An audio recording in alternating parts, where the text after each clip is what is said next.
میرے بھائیوں، آج کی محفل کا سب سے پہلا پیغام آپ کی خدمت میں یہ عرض کرنا ہے کہ دین کو جب بھی سمجھنا ہے کتاب و سنت کی روشنی میں سمجھنا ہے۔ میں اپنے احباب کی خدمت میں یہ بات عرض کروں گا کہ آپ قرآن و حدیث کے طالب علم بنیں، تاریخ کے طالب علم نہ بنیں۔ آپ دین کو، سنت کو، شریعت کو، صحابہ کو، اہل بیت نبوت کو کتاب و سنت کی روشنی میں دیکھیں، تاریخ کے آئینے میں نہ دیکھیں۔ ہمارے سامنے اللہ کے محبوب علیہ السلام کے ارشادات موجود ہیں، صحابہ کی عظمت پر بھی اور اہل بیت کی عظمت پر بھی۔ صحابہ کے مختلف افراد کے نام لے لے کر حضور نے شانیں بیان کی ہیں، عظمتیں بیان کی ہیں، جناب صدیق اکبر کی، حضرت فاروق اعظم کی، حضرت عثمان غنی کی، مولا علی کی، حضور نے شانیں بیان کی ہیں۔ اور نبی پاک نے نام لے لے کے عظمتیں بیان کی ہیں، حضرت حسنین کریمین کی، سیدہ فاطمہ کی۔ تو جب ہمارے پاس واضح ارشادات موجود ہیں تو پھر ہمیں تاریخ کے تناظر میں جھانکنے کی ضرورت نہیں ہے۔ تو آپ بس سمجھ لیں کہ اس شخص کی عظمت حضور نے بیان کی اور اس کی نسبت نبی پاک علیہ السلام کے ساتھ ہے، تو ہمیں کسی تاریخ میں الجھنے کی ضرورت نہیں ہے۔ دوسری میں آپ کی خدمت میں یہ بات عرض کروں گا کہ ہم جو اہل سنہ ہیں، ہمارا اللہ کے فضل سے ایک تاریخی تسلسل ہے۔ ہماری اسناد بڑی مضبوط ہیں، ہمیں جن ذرائع سے دین پہنچا ہے وہ ذرائع بڑے مضبوط ہیں۔ ہم نے جہاں سے روایات لی ہیں وہ راوی بڑے مستحکم ہیں، بڑے ثقہ ہیں۔ ضرورت نہیں ہے آپ کو ادھر ادھر جھانکنے کی اور اس کی بھی بات سننے کی اور اس کی بھی بات سننے کی۔ آپ انہماک کے ساتھ ان اصولوں پر کاربند رہیں جو اصول ہمیں امام اعظم نے عطا کیے، حضور غوث اعظم جیلانی نے عطا کیے، جو قاعدے، جو ضابطے ہمیں حضرت مجدد الفسانی نے دیے ہیں، اعلیٰ حضرت بریلوی نے دیے ہیں، پیر مہر علی شاہ نے دیے ہیں۔ الجھا نہ کریں بلا وجہ۔ تیسری میں آپ کی خدمت میں یہ بات عرض کرنا چاہتا ہوں کہ دین کو کبھی بھی اس طرح کا نہ بنائیں کہ وہ ہر وقت موضوع بحث ہی بنا رہے۔ ہمارے ہاں یہ جو رویہ بن گیا ہے نا کہ ہم نے کسی چیز کا لطف نہیں اٹھانا ہوتا، بس بحث کرنا ہوتی ہے۔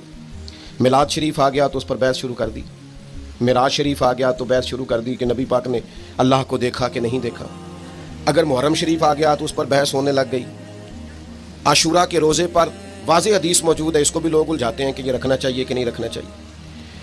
آپ اس پر بھی الجھ رہے ہیں کہ محرم میں نیاز پکانی چاہیے کہ نہیں پکانی چاہیے۔ اب آپ لطف کب لیں گے؟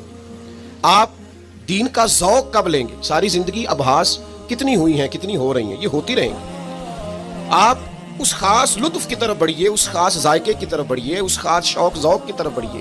میں آپ کو ذاتی طور پر اپنی بات بتاتا ہوں کہ میں لطف لیتا ہوں۔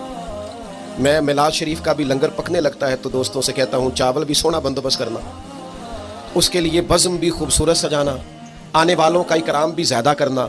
کوئی بھی آپ دین کا کام آ جائے تو آپ اس کا ذائقہ لیں۔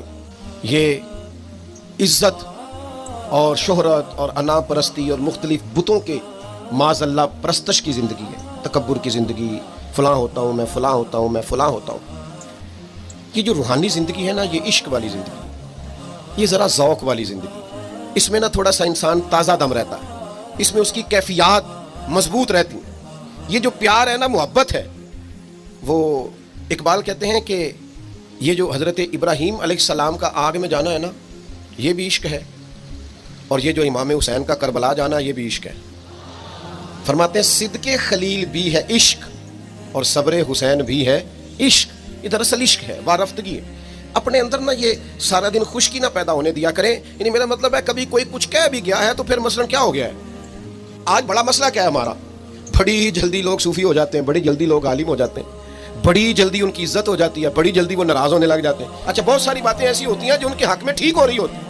میرے حضرت صاحب قبلہ عالم رحمۃ اللہ علیہ فرمایا کرتے، اپنے دشمنوں کی باتیں غور سے سنا کرو، وہ تمہاری غلطیاں ڈھونڈ ڈھونڈ کے لاتے ہیں۔ دوستوں سے زیادہ دشمنوں کی سنا کرو، اپنوں سے زیادہ بیگانوں پر غور کیا کرو، وہ کیا کہتے ہیں، وہ تلاش کر کے لائیں گے تمہارے اندر کوتاہیاں کہاں پائی جائے، تمہیں اصلاح کا موقع ملے گا۔ تو صحابہ کا تزکیہ کر کے، تیار کر کے ایک جماعت ماڈل بنا کے حضور نے ہمیں دی۔